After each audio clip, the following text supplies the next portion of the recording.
Welcome back to Primetime News.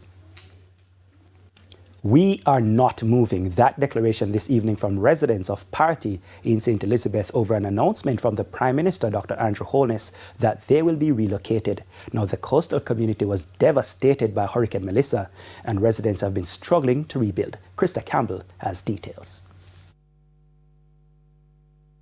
Devastated seaside community in St. Elizabeth and a government's plan to relocate those unable to rebuild.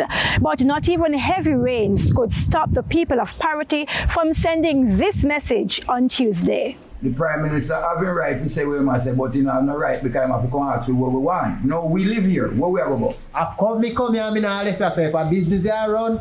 I'm a part-time business community.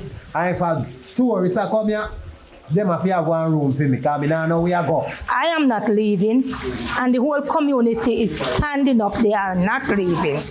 A boat tossed by the sea onto what's left of a backyard pool gives only a glimpse of the extensive damage Hurricane Melissa left behind here in Parottee. Prime Minister Dr. Andrew Holness has not said exactly where the residents will be relocated to, but the name of one community has already come up. But we don't got Malvern. Me can't play him. Me is a fisherman. Me is a tour driver. Me can't play him. Me have time, yes, so. But if me broke right now, Chumka area for me not gonna play him ball right now. For me have people should come, Chumka area never turn them back. There is no plot of land which have been used for farming within this area, right? Most of the residents they benefit from the sea. Ready to area of this and there's no town hall meeting. And you just hear that you have to relocate it. Blocks, steel, sand, and other construction materials are evidence that the rebuilding process is far advanced here in Parottee.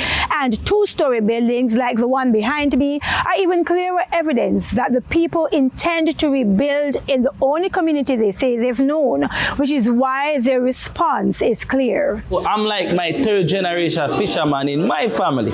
So if Andrew relocate me, I don't have nowhere to put my equipment on my boat. So I cannot leave. After Hurricane Melissa, I myself have spent over $5 million to renovate my house.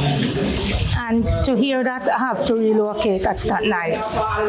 And I'm not going to live in any container house. Reporting from Parottee in St. Elizabeth, I'm Krista Campbell for TVJ News.